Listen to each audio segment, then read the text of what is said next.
All right. Hello, hello. I apologize for starting late. I had to leave and then come back. Rana is having some connection issues, so I had to take the steering wheel. Let's see. Um, let me post something here in the question or in the chat rather. So there's two areas that we can ask questions, either in the chat or the questions. The chat will be easier just because I'm having to control everything on my own. And sometimes I have difficulties like chewing gum and walking at the same time. Yes, thank you, Theodore. Let's see. So let me write in here, welcome, and hopefully that will pop up the chat for you. Absolutely. If anyone, just say where you're from. I know there's a lot of repeat people here. There's also some new people, and so feel free to chime in as we say. All right. So my name is Chris Prue. I'm the Director of Education at Digitsole. And for those of you that are new to this, or for those of you that have been to this, it doesn't matter. It's the same thing. So this is what we refer to as a reoccurring webinar.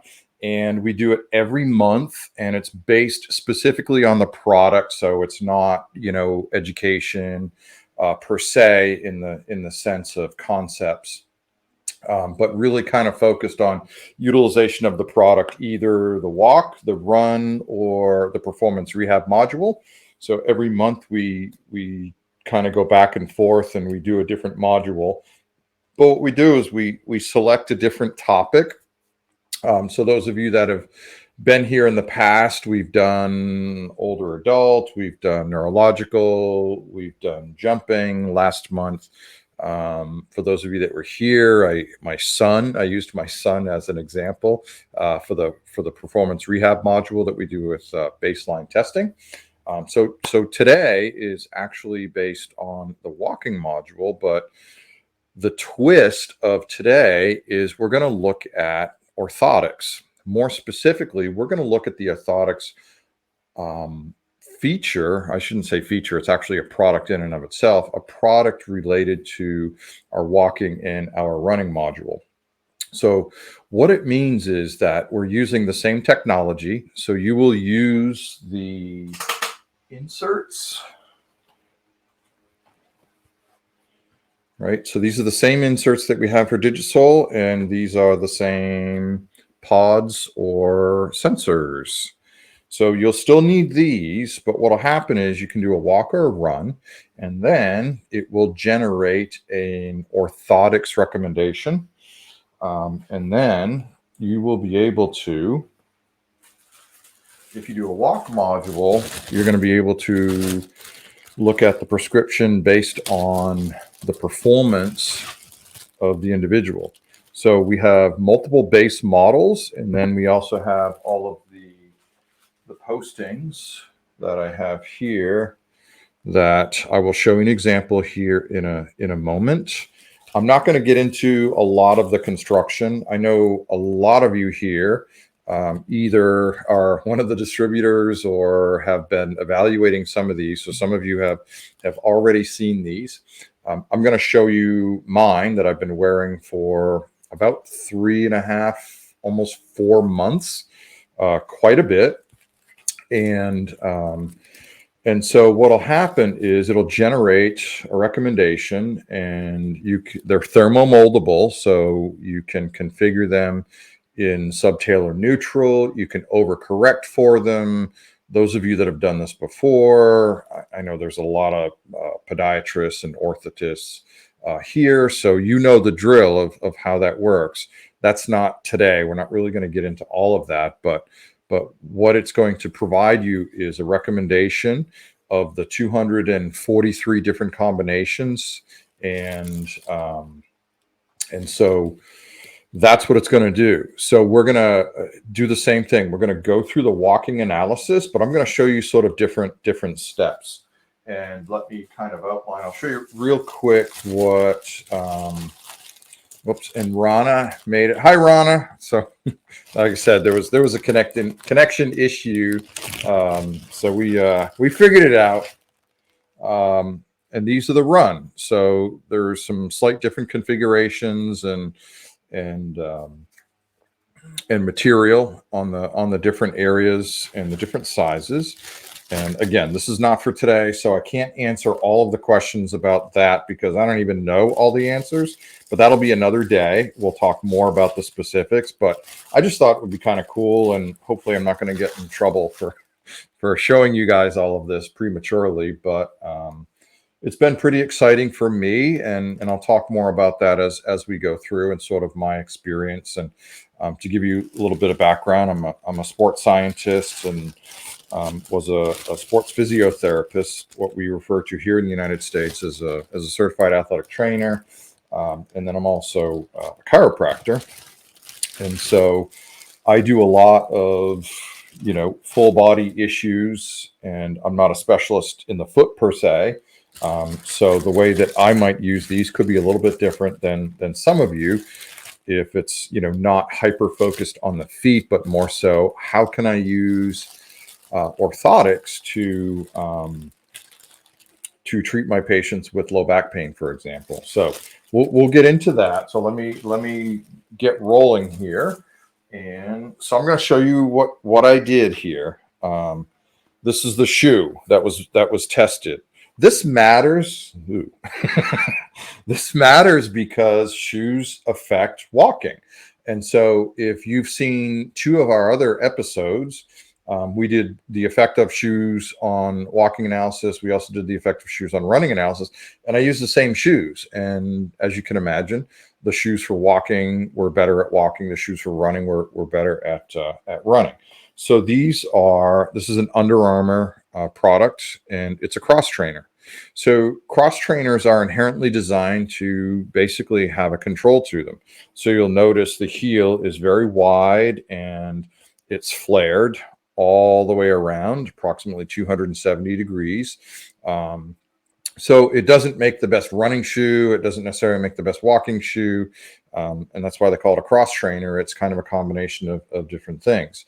You'll notice the midfoot is not overly wide right at this point, but it's pretty flared immediately as we get into the toe box. So very wide through here. And as you can imagine, there's a fair bit of control in these.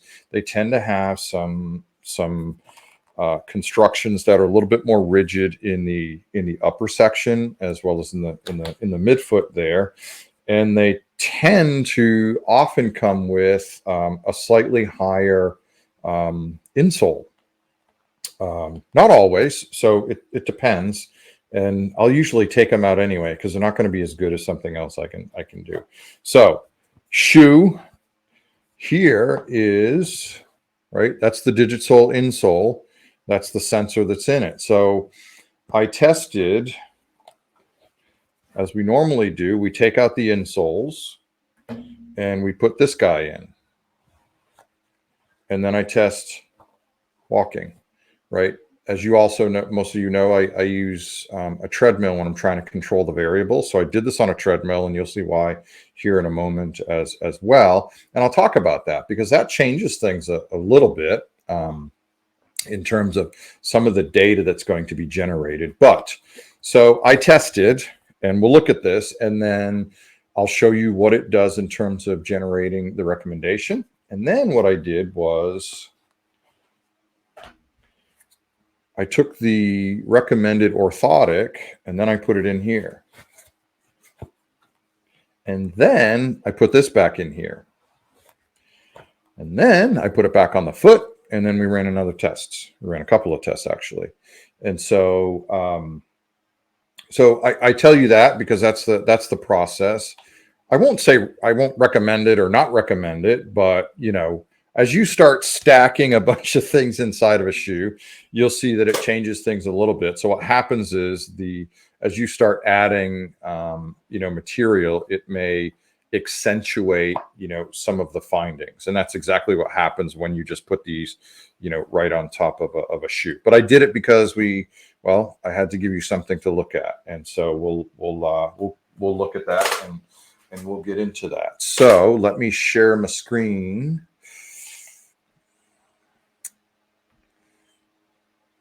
And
Rana, I don't know. I got kicked out. Let me see what happens here. I'm gonna try. Okay. We see you, Chris, now that you're back here. So go ahead and share your Yeah, screen. I went to share screen and it said reloading, and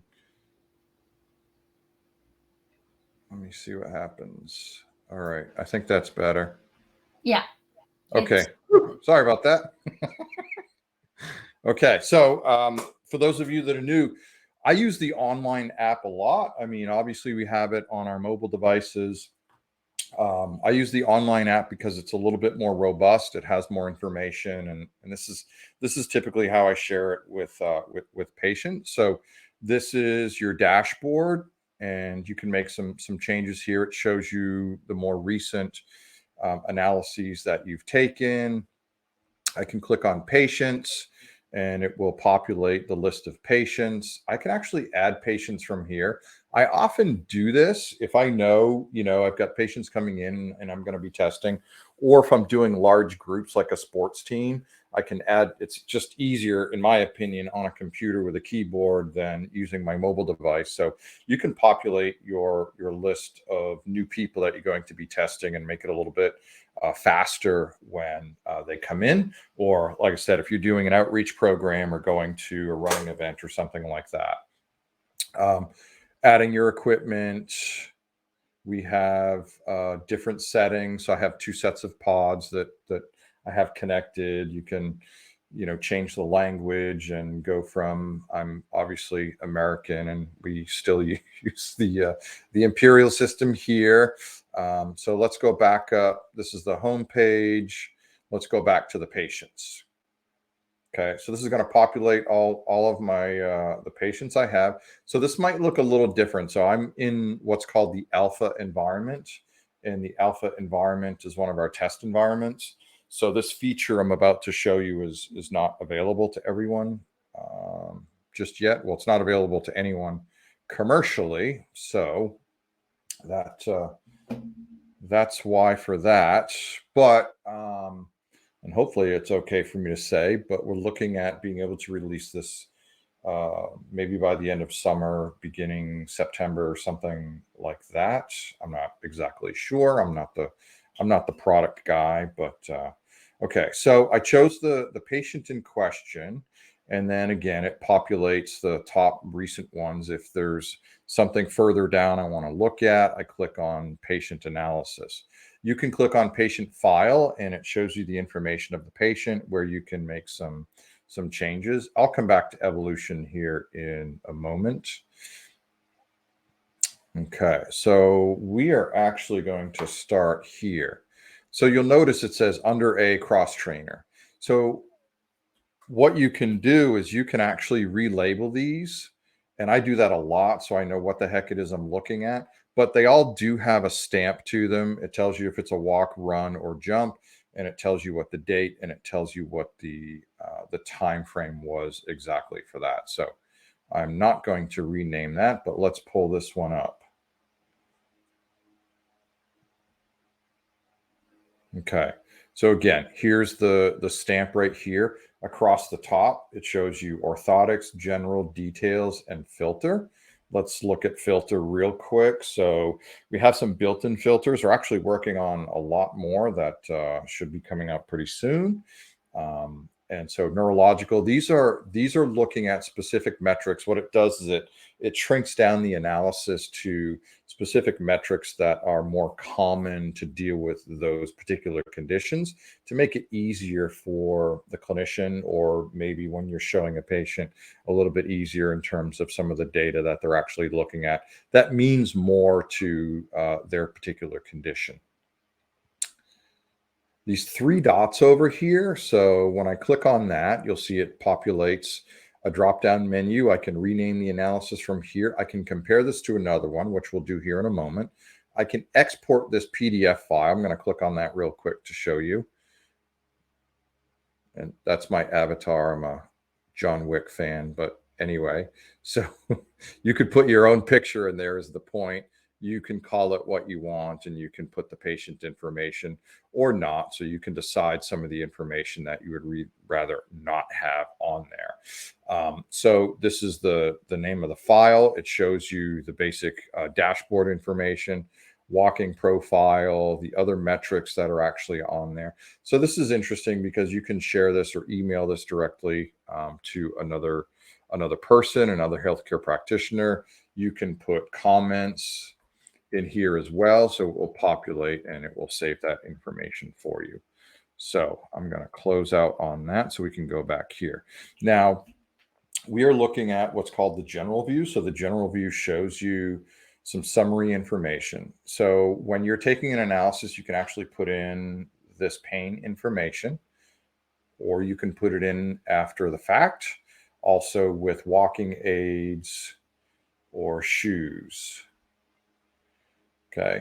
Now, this gives you some sense of what exactly it is that they're wearing. And again, if you have been watching some of these other ones, that the shoes will actually matter. So I want to test people in the same shoe over and over again. What I also tend to do is down here in the comment section is list the specific shoe. So that way we know what the patient was wearing. And when I ask them to come back in for another analysis, I tell them to bring that particular pair of shoes. Or you can actually do what I do sometimes and tell them to bring in 2 or 3 pair of shoes and evaluate them in 2 or 3 pair of shoes to see maybe what shoe is going to be better for them, or maybe you need to create some corrective devices based on the particular shoe. So main features we see across here is this green orientation of symmetry, cadence, and speed. So the green is a color indicator. And so we have 3 colors that we use, and it's part of the artificial intelligence aspect of this. What we mean by that is this is built on a very specific algorithm that evaluates the metrics, the spatial temporal parameters, and biomarkers of a walking, running, or the jumping analysis. And so when we have normative data that we can match this up against, and that's why it's important to put in the appropriate data of the patient, such as their age, their gender, their height, and their shoe size, very, very important, because we have built into the algorithm and it automatically generates what do they look like in comparison to normative data based on their demographics, right? Their age or their anthropometrics, such as their height, as well as their shoe size, which will obviously generate things like biomarkers. So we see that the symmetry characteristic, it's listed at 99. And so it's green because that's normal. So the benefit of having these different color orientations is I don't have to spend a lot of time. I can quickly look and see all green, and I can move on to really what's problematic. So the symmetry characteristic is going to be based on stance time of the gait cycle. And if it was around 95, it would turn amber or yellow. If it was 90, it would actually be in the red, because that tells us that they're outside of one or more standard deviations of the normative values that we find in the literature. We don't make these up. These are normative values that are in the literature. And then we have cadence and speed. So cadence is built on the number of steps. So it's also going to be relative to their speed. So for this person, their age, their average speed is at 2.5 to 3.4 miles per hour, or about 5 kilometers per hour or so. Okay. Now, what's interesting is if they're walking really fast, and I'm going to show you this in a second, it actually can be read because data has showed what is considered to be sort of normative in terms of self-selected speed.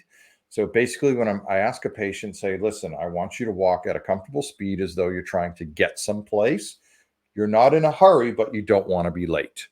So that way they choose a self-selected speed, but I'm not rushing them, but I also don't want them to walk too slow. So I want them to be comfortable at their rate of speed.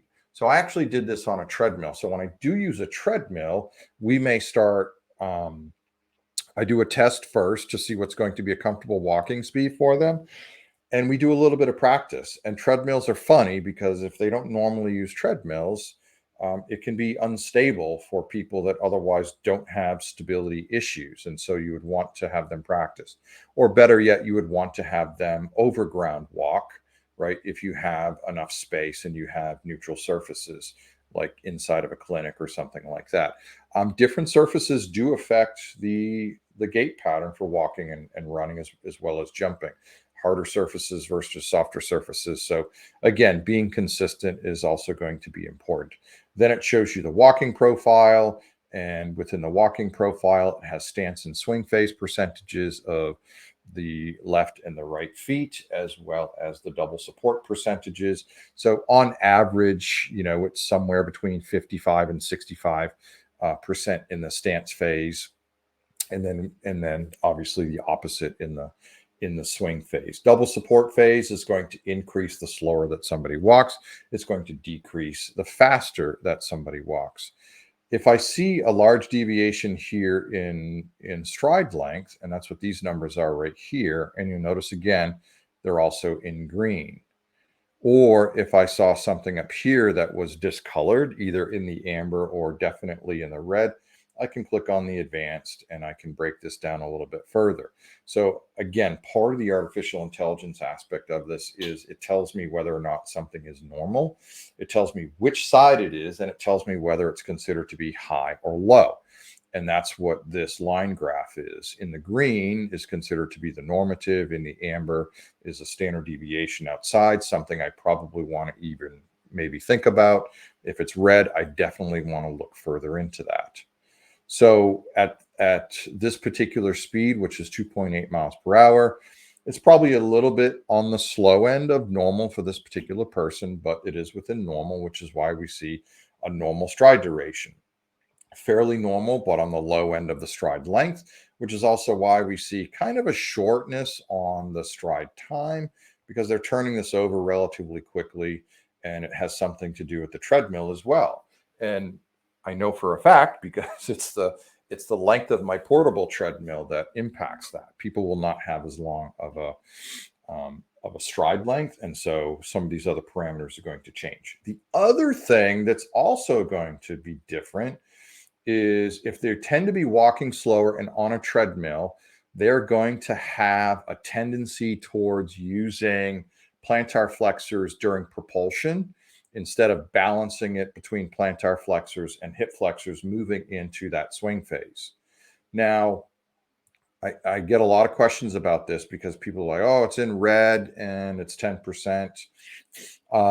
Like I said, it's on a treadmill, so I would actually expect to see this. I'm going to show you something different that messes around with this a little bit, but I'm not overly concerned when I see red of either the plantar flexors or the hip flexors until we really start to get into the double digits, beyond 10%. Actually, for me, it's like beyond 12%. And we're only at 10 and 8 here. So I don't see that really as a problem. And in fact, if I did another walking test, which I did, you'll see some deviations in there because it's, propulsion rate is just not that sensitive. But you can kind of track that over time. The gate line here, we see um, it is it's an aggregate, so it's based on center of pressure using spatial orientation. So it's an algorithm that is used to match up against pressure sensors, but there's no pressure sensors. These sensors are IMUs and they're inertial motion units. And so the way that we can identify, center of pressure or gate line is through, again, through an algorithm and using certain prediction models. It's not that sensitive. And as you can see here, there's only one, two, three, 4 points that we're using to kind of, use that trajectory. What I do look at here is we do break down the stance phase into loading, foot flat, and the propulsion. And we see that it's a little bit low on the loading phase, and it's actually a little bit high on the foot flat. Well, I can't show you remember the shoe, it's a cross trainer, so it has a very flared heel to it. So when people heel strike, if they're not walking too fast or if they're walking faster, what'll happen is their foot slaps down relatively quickly just because of the construction of the shoe. So certainly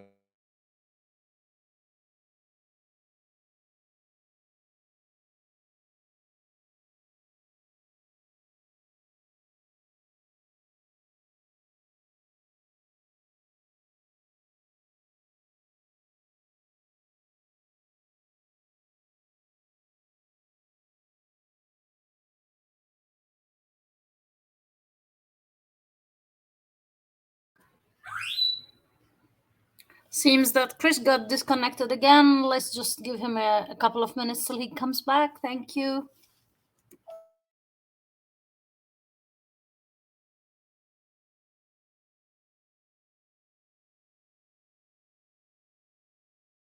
it's a little bit different.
So his connection is out. He will be back with us within a couple of minutes. Let's wait for him, please. Thank you for understanding.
I think I'm back.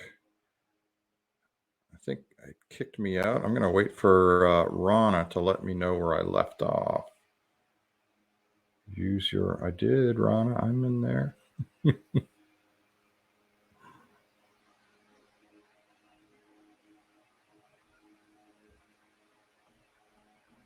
She's still in there? No, she's not.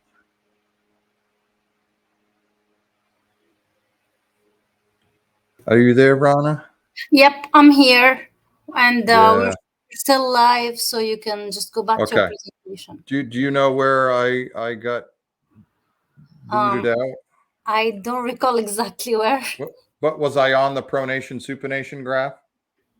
I think so. Yeah, Okay. you talked about the 12% that you consider a double digit, so it's a problem. Okay, so that was So the you were just afterwards. yeah. It forced me out, and even trying to get back in, it wouldn't let me log in as the admin. So I was on gate line. All right. So, Thank yeah. you, Michelle. Thanks, Michelle.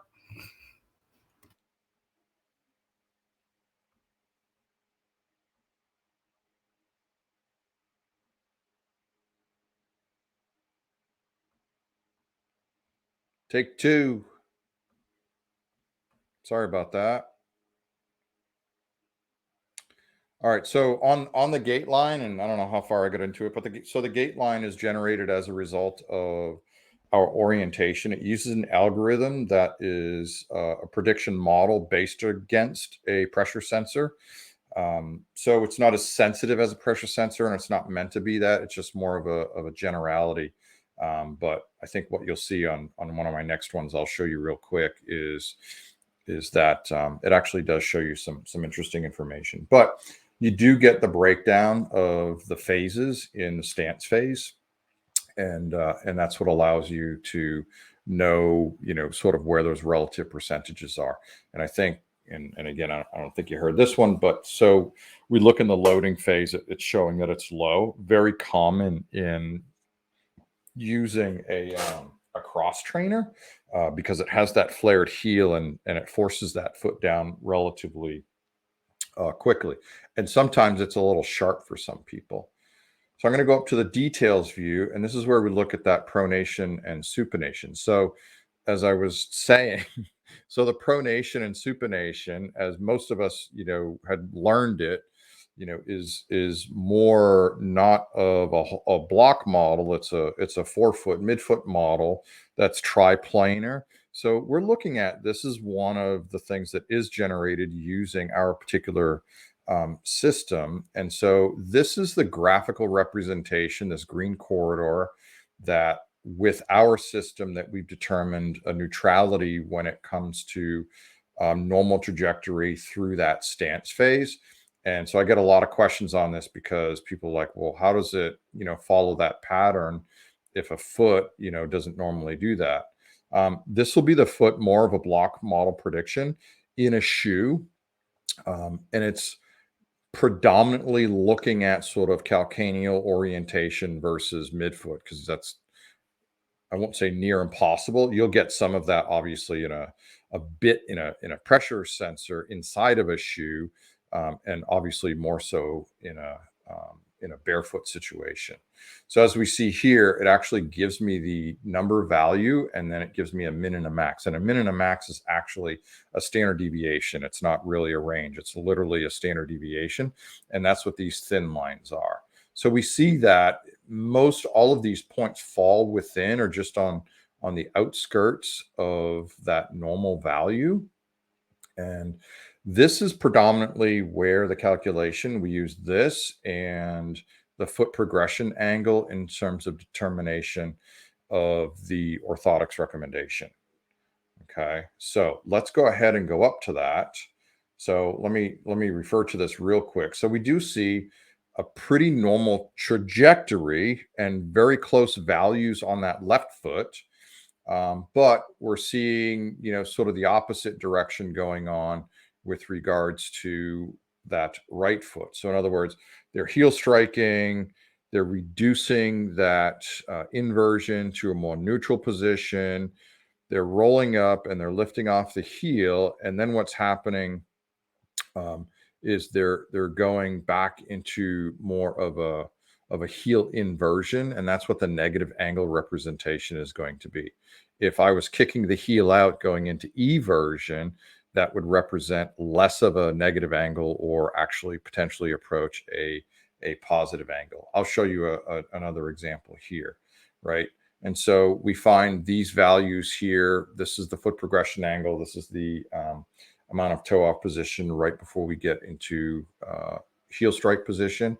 And then the steppage and the clearance. So this is the distance. I don't have this on my alpha, but it actually tells you the distance of toe clearance from the ground.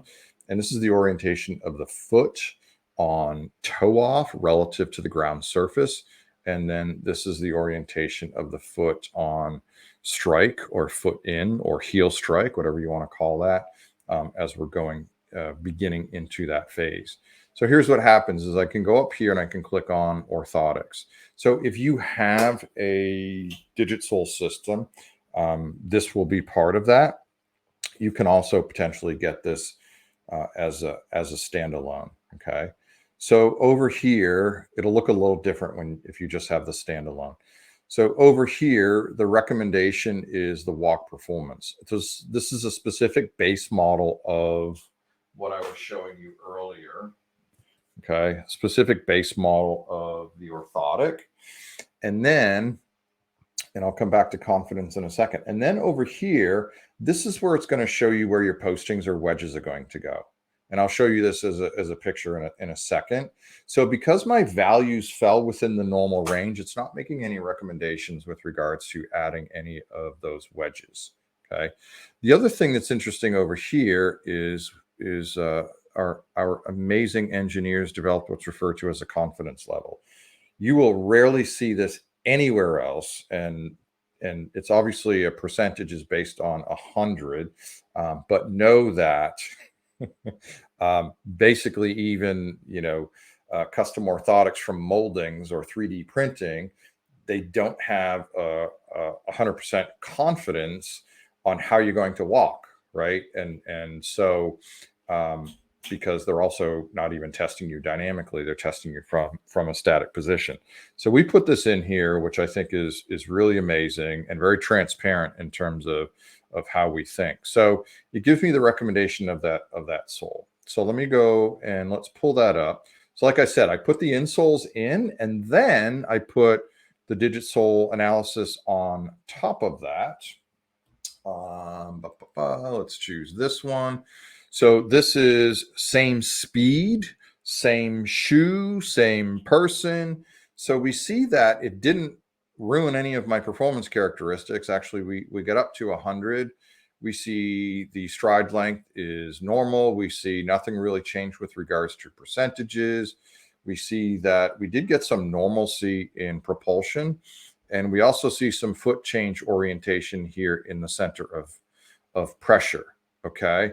Now, what I need to tell you is the shoe is about a size 46, and the size orthotic that was available, because we're limited in sizes right now, is a 41, 42.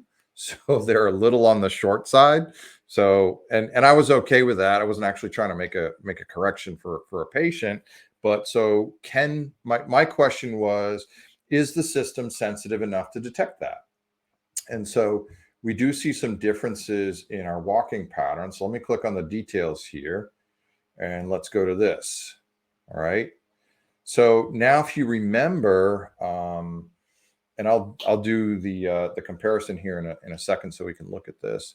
But if you remember that this left foot actually fell within the normal trajectory. So it pushed everything to the outside. Now keep in mind, this is also because I put the Digitsole on top of it. And so it's naturally going to push that. So it forced it into what might look like a little bit pathological. But what it did here is it also pushed out, this propulsion or the toe off. Okay. Nothing else really changed. But let me click on the orthotics this time and see what it did. So now it's actually making those recommendations on the postings. Now, the further you get from deviations, the confidence level is actually going to change. So we're looking at a 67.9%, which I don't have time to explain all of that right now, but that's actually pretty darn good. So it tells you for the left foot, no wedges on the midfoot to the forefoot, rear foot valgus position, and then it shows you the forefoot valgus position on that left. So let me go back to that details view so we can evaluate that. Okay. So I'm outside the normative value here because that's going to be 22. I'm inside normative values to the trajectory here until I get to the toe off, which is why it recommended posting on the forefoot for that right, and why it recommended posting here. Now, there's a hierarchy to the algorithm in where, to add the postings. So these two calculations right here on what we refer to as foot in or heel strike in the algorithm, it's actually called foot in and then foot flat. So the idea behind that was to push this back over into a normal position. So that's why the posting was recommended there. Now, this was interesting because it didn't recommend anything at the forefoot. And here's why, is because on propulsion or on toe off, it actually went into the normal corridor. But here's where, you can potentially make a decision on your own. Remember that they're thermomoldable, and so I can affect this orientation as well. So this was without posting. Now let's go ahead and let me pull up another one here that I actually put the postings in to correct for, obviously having the Digitsole product on the top. And where is it? Right here. I labeled them correctly. So this is with the postings in. We see that my basic summary looks normal. My stride lengths look good. 7%. This actually is very symmetrical. We look better here. Let's pull up the advanced view here. Okay. So we did correct. This brought us back. That posting in the forefoot brought us in the medial forefoot, brought us back into that normal corridor.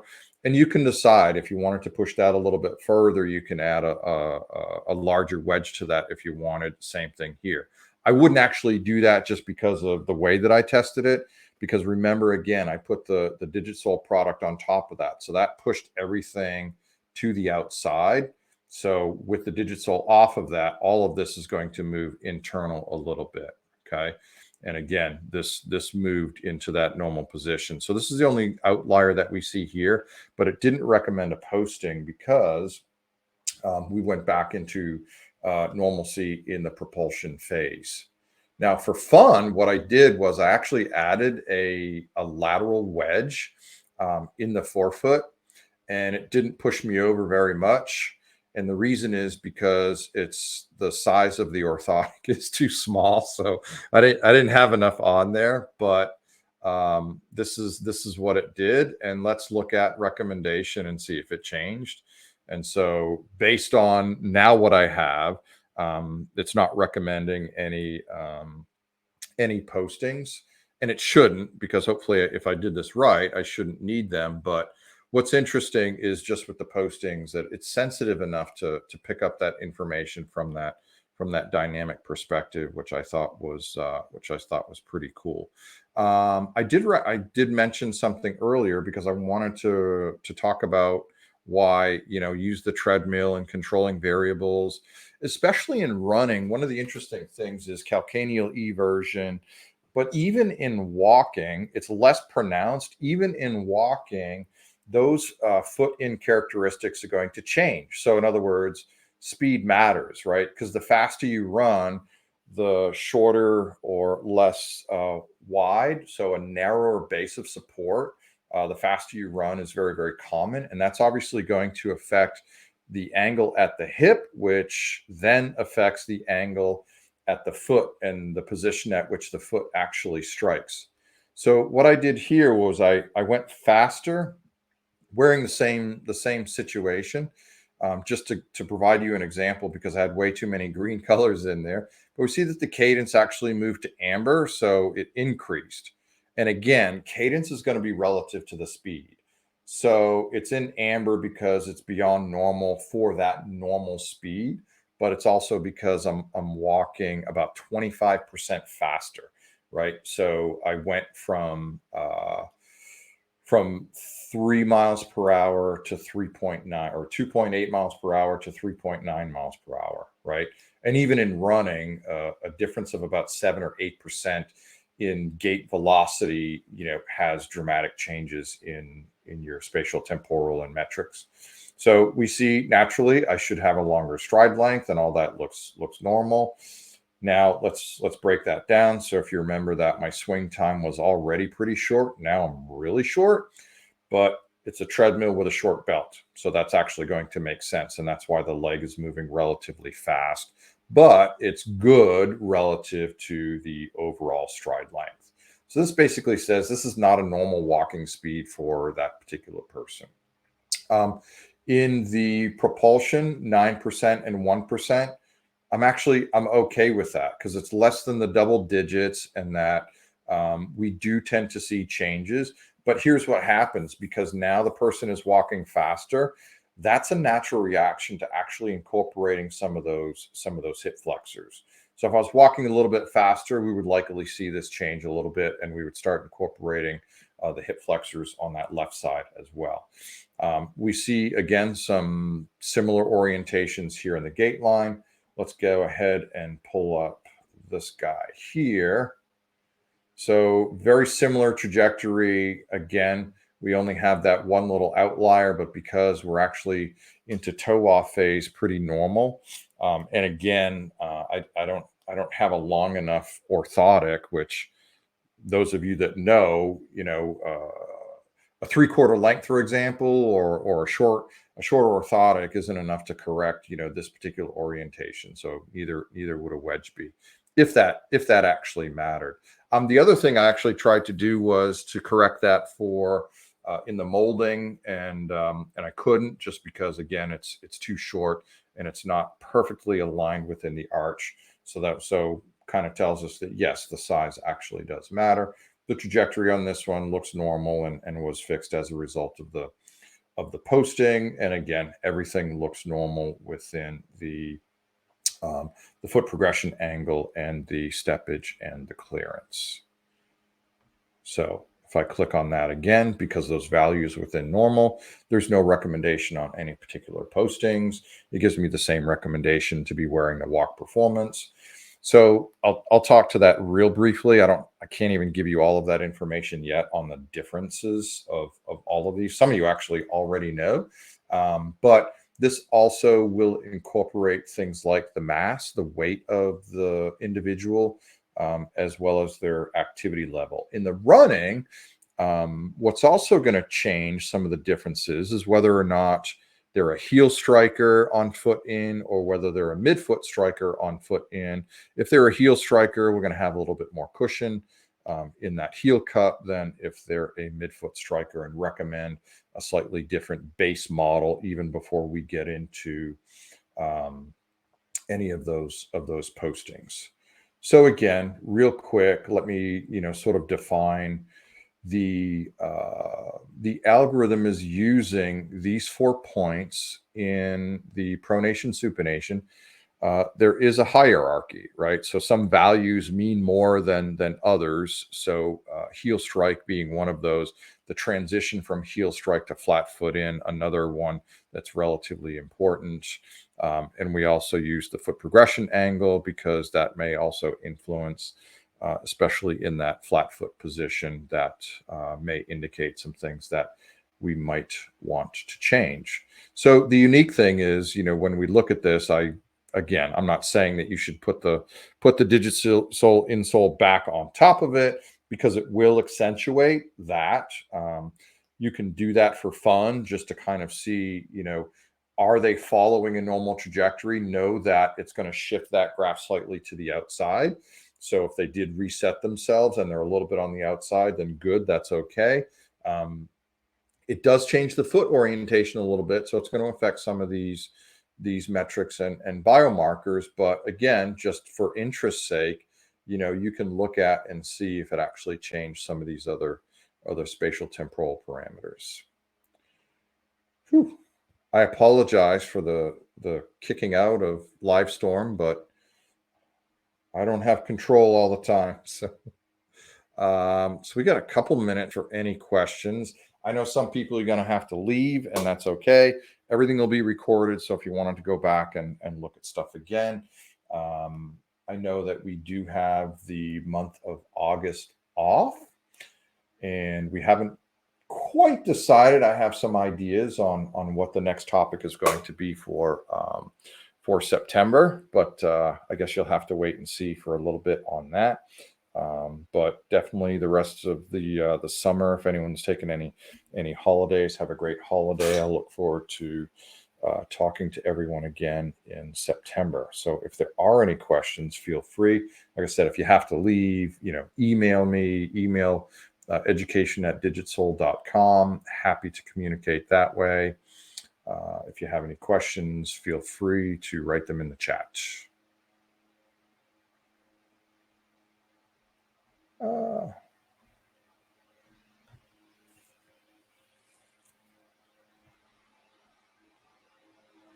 All right. Theodore, maybe you could add a different color for the different orientation from normal so that it's understood if red is less or more. Yeah, I mean that's interesting. So to describe sort of how this is presented, so we actually have user experience designers, and this is put in front of a lot of people, and that's just what seemed to be more popular than the others in terms of what people were capable of reading, and knowing whether or not it was high or low. Not sure adding another color. The 3 colors. What happened to Theodore was in the 4 colors and 5 colors, people seemed to be like, it seemed to be too much. But very, very good point. And we're always looking to do that. I like the arrow idea because that can also make a good orientation to know which one. And in fact, we do see that on some, which is like in the gate line has that that arrow indication, whether or not it's high or low. Oh, and Michelle beat me to the punch. Thank you, Michelle.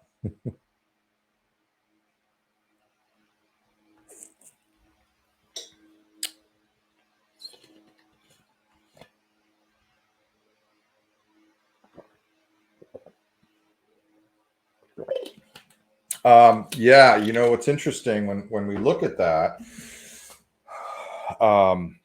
and that's one of the differences between overground running versus running on a treadmill. So I think it kind of depends what exactly it is that you're looking for. To me, you know, any time that's a particular interest is in sort of that normal environment. And that's also why I'm excited about this, because, you know, testing someone dynamically is different than testing someone statically. Even testing someone on a treadmill versus, you know, testing someone, you know, on overground walking may give you some slight differences and orientations. In our tests so far, as far as the orthotics go, they've been very, very similar.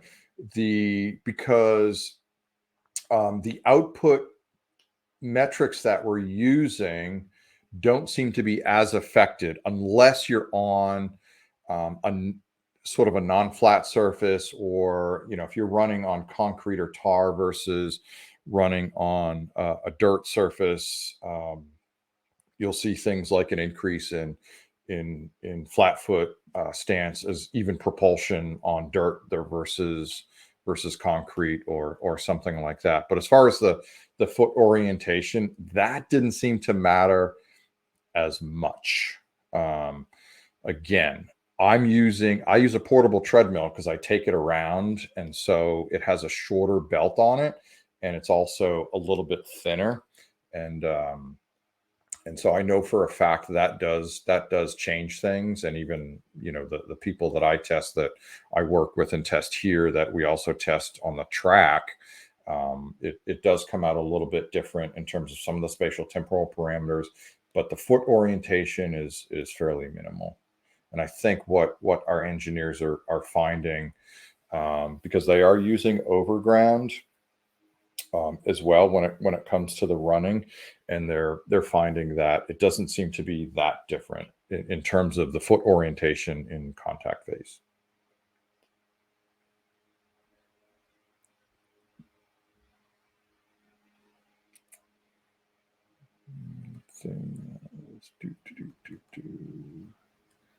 I have a question, Chris, concerning analyses and different shoes and the kind of orthotic recommendation we could have for while using different shoes. Yeah. So, yeah, I mean, you know me, and that's one of the things, you know, I've seen is you know, you will get some potentially different recommendations. Like, as I've shown, if you're going to, you know, use a walking shoe and test in a walking shoe that has a wider midfoot and has more control during that stance phase into foot flat position, you will get some different recommendations versus if I was testing with a running shoe that is designed to have a more narrower base of support, a narrower gait pattern, and potentially a difference in the strike pattern as well. So you will definitely get some interesting outputs, and they're different, which is why I always recommend, you know, let's test people in the shoes that they typically wear. Would it be better to use some somehow neutral shoes or minimalistic shoes? That means that the recommended orthotics could fit into a wider range of shoes. Here's my problem with that, and I've had this discussion with people, and they're like, you know, really, we should be testing with no shoes at all.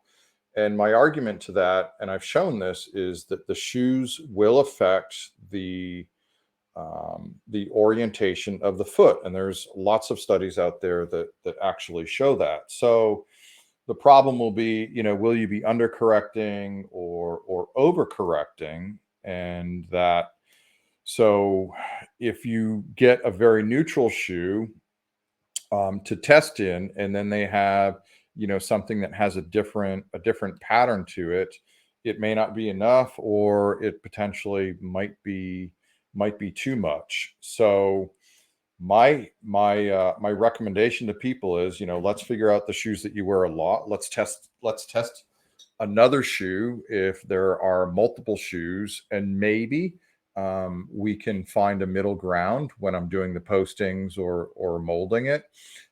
Otherwise, if someone is a runner, this is less in walking, more so in running.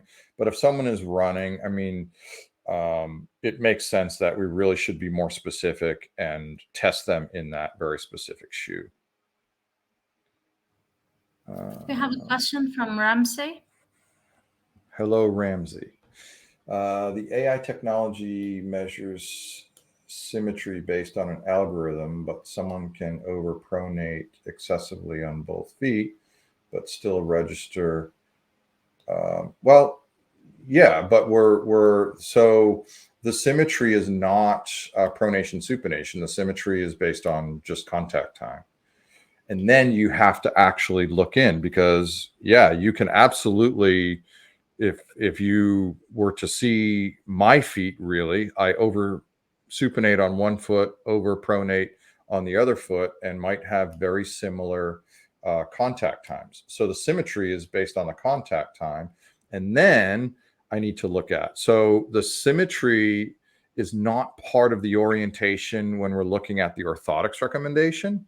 And so that's where you're right. The confidence level is an average between the two, but the recommendation output is based on the individual foot. So it doesn't actually have anything to do with the symmetry. It actually has to do with the metrics that we're using in that pronation and supination. Can we get the data on conference percentages that have been assessed and reviewed 6 weeks post, so as to monitor changes? Well, that's interesting. But here the percent confidence is based on the recommendation, not necessarily on the benefit of the patient. So what I would recommend, if you want to kind of maybe use that as a metric, is retest them again without the use of the orthotics in the same shoe. Click on the orthotics recommendation and potentially see if that changes. I'd have to think about that a lot more, because again, that's just it's a confidence level built on the recommendation, not on the actual performance of the person. So maybe what would happen as a result of retesting them, if it gives the same recommendation, but maybe some of their metrics actually changed, and if they became more of that ideal foot pattern, then the recommendation might actually improve. So that's a possibility. Simon, hello, Simon.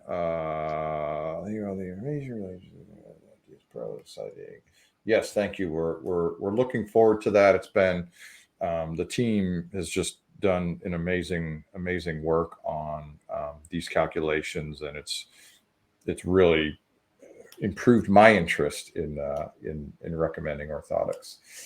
Can we put postings on the Digital Pro insoles directly? Theodore, your mind is similar to my thought. I went a step further too. I took some of the insoles, the orthotics, the new ones, and I actually cut in and tried to keep them as I'll machine them better next time. But actually, within some of the different offerings that we have, is I then put in some cutting, so I can actually put the sensor directly in the orthotic itself. I'm pushing that, maybe that's something that we can test at another moment in time. So you could potentially do that. You're going to miss out on the other aspects of the orthotic itself, but it at least give you some sense of, what the postings might actually do. But the recommendations are also built on the construction of the orthotics. But you could do that, and like I said, as I found, the sensitivity seems to be there, so that will be interesting to potentially test. But my guess is that you should be able to see something like that. So the orthotics feature will be available. I think we're projecting end of August, beginning of September.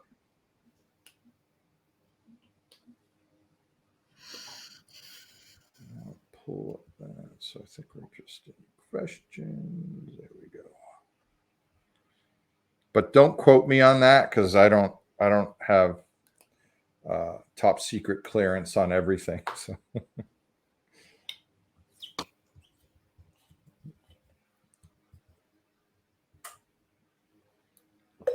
And let's see if there's any more questions. I think that's about. Oh, Theodore's writing again.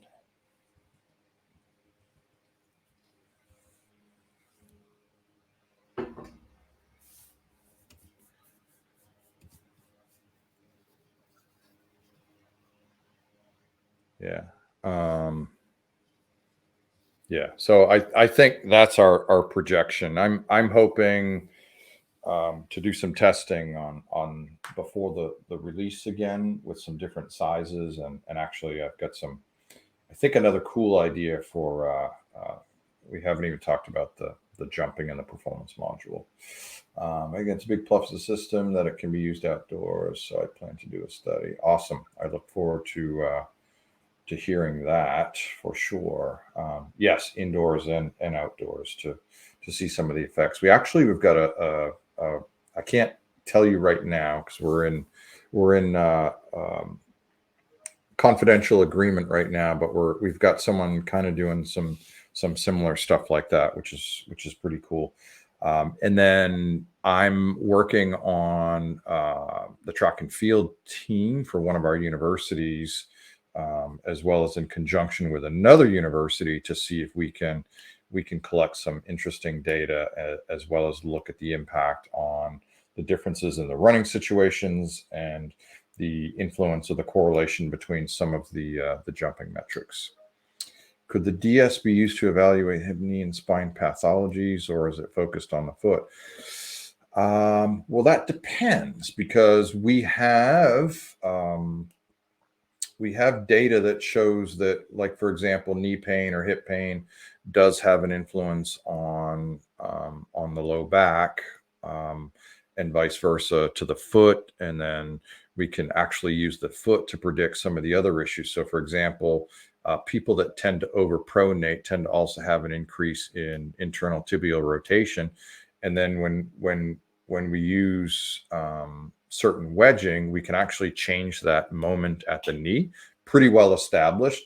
So it's not a direct measure to what's going on at the knee, but I think what happens as an indirect measure is it doesn't necessarily tell me what is going on at the hip and the knee yet.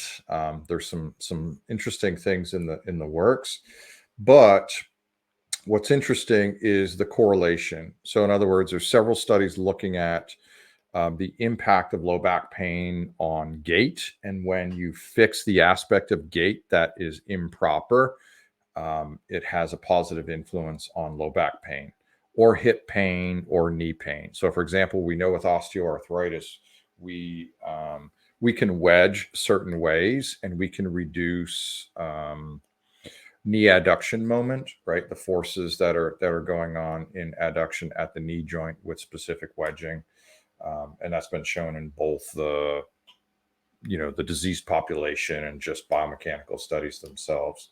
So yeah, so the metrics that we're providing, a lot of them are focused on what's going on with the foot or the aspects of gait. So the performance aspect is going to be influenced by a lot of those other things like the knee or the hip or the low back.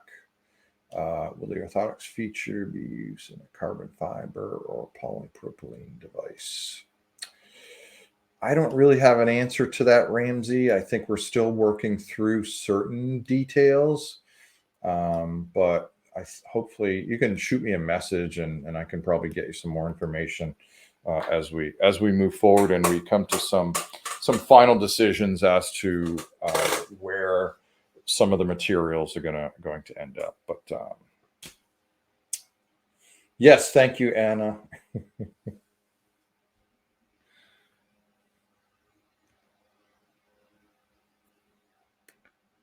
Someone posted a question. Let me pull that up.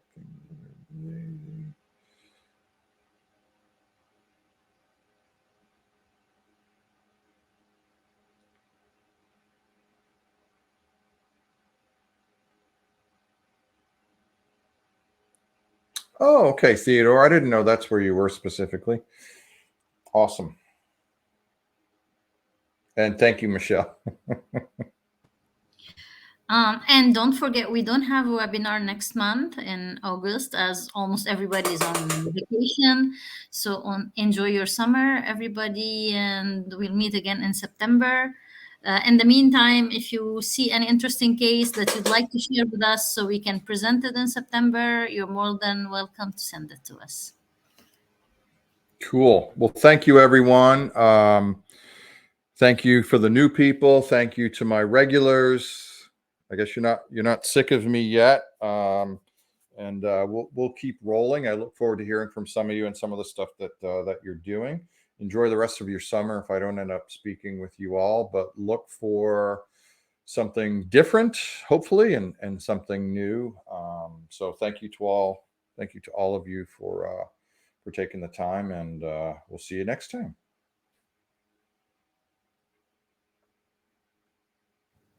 Thank you, Chris. Good evening, everybody. Ciao.